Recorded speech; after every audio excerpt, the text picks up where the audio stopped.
now I'm gonna dive right into pun intended. See you at the bottom. Hey everybody, and welcome to another episode of Book HQ. So I finally got to see everything, the movie, and I am gonna talk about it. I'm gonna talk about some of the differences between the movie and the book, but I'm really gonna try not to repeat some of the repeat the things that I said in the video that I did about the book. I really loved the movie. I watched it twice. I thought it was really cute. I really loved the chemistry between Nick Robinson and Amanda Sternberg. It was really believable. I also really liked sort of the colors in the movie, if that makes any sense. It was like very bright and summery, like it has this bright summery feel, and I really liked that a lot. Some of the things which were different. First thing I noticed was that Ollie has hair. I was like, why does this boy have hair? He's not supposed to have hair. The other thing is that Ollie's a skateboarder. And I was like, well, like in the book, he does parkour. So I was like, I mean, is parkour not mainstream enough? I thought that Assassin's Creed, Divergent, Casino Royale, The Bourne Identity had made parkour mainstream, but I guess not, because he was a skateboarder. And of course I was like, yeah, why isn't it parkour? Because, you know, parkour is a sport that began or was started in France and all over France. So I was like, nah, dommage. It would have been nice to kind of see that. Then this was weird.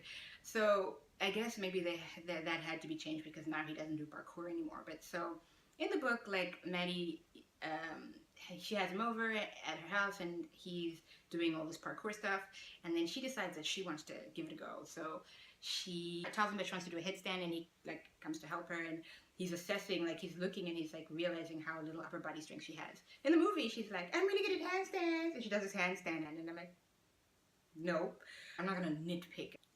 It's whatever.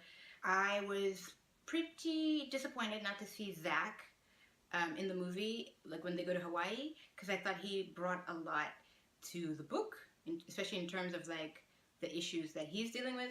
Regarding Carla, I was also disappointed a little bit because like they didn't mention anything really about her illegal immigration status, and I also thought that that brought a lot, that added depth to both her character and the book and the story. But what was interesting was that Rosa is a more fleshed out character in the movie than she is in the book. Like she actually comes to visit Madeline. We know a little bit about her. She's going to college, which I feel like are things that we didn't, like Rosa was just like somebody who was mentioned in the book. I was disappointed that we didn't get to see as much of the backstory of Ollie's home situation and the domestic violence, because again, I thought that added a lot of depth to the story. They talk about it briefly, but the movie really mainly focuses on the romance between him and Maddie, and I think it could have been interesting to explore the way it was done in the book, the reasons why his father became abusive, really like explore that backstory. And I feel like the movie left out the really important things that made the book as good as it was. And then also, oh yeah, this is a big one. I can't believe I didn't start with that. Madeline's mother, who in the book is Japanese, but in the movie, she is the princess from The Princess and the Frog, which is cool. I'm not complaining about that. It's just interesting that that was changed. And this is something that I've seen a lot of YouTubers talk about, and I heard a lot of people say things about that they really enjoyed. They really enjoyed how, like, instead of us reading them texting each other, Maddie and Ollie, that they kind of appear in like one of her architecture models as talking to each other, as opposed to us just like reading their text, which was cool. What I think that the movie could have done better is that they could have done a bit more explaining, like I mentioned about those things with the backstories, like the astronaut. The astronaut in the book is like a character on his own, and there are explanations in the book about the astronaut which are not in the movie. For example, like when they're in the restaurant, in the model, in the architecture model, and the astronaut is like, he's trying to sip, but he can't sip his drink because of the helmet.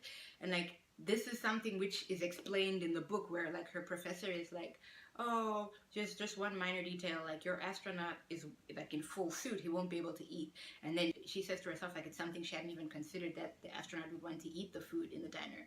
But that's not explained in the movie, so like it's weird to just kind of see this astronaut like with his helmet like bumping into the straw continuously. Because they used that scene, it would have been useful if there was a bit of an explanation to that.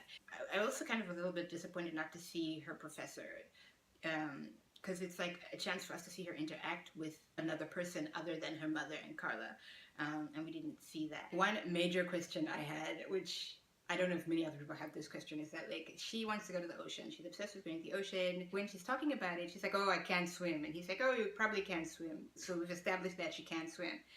So they go to Hawaii, and this girl can swim. She's diving off cliffs.